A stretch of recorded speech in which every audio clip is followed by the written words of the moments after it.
નમસ્કાર દર્શક મિત્રો, આપ જોઈ રહ્યા છો મુંબઈ તરંગ ન્યૂઝ. હું છું એન્કર અર્પિતા પટેલ. હવે જોઈએ અગત્યના સમાચાર.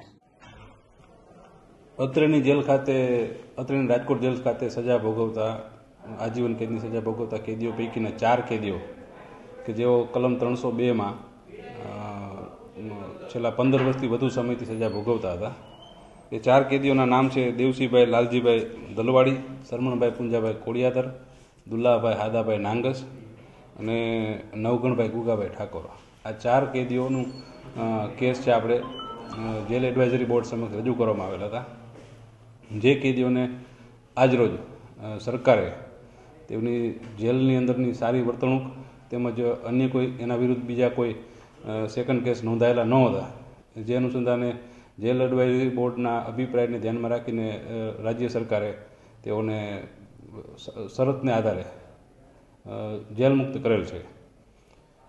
જે કેદીઓ આજ રોજ જેલમાંથી મુક્ત થશે અને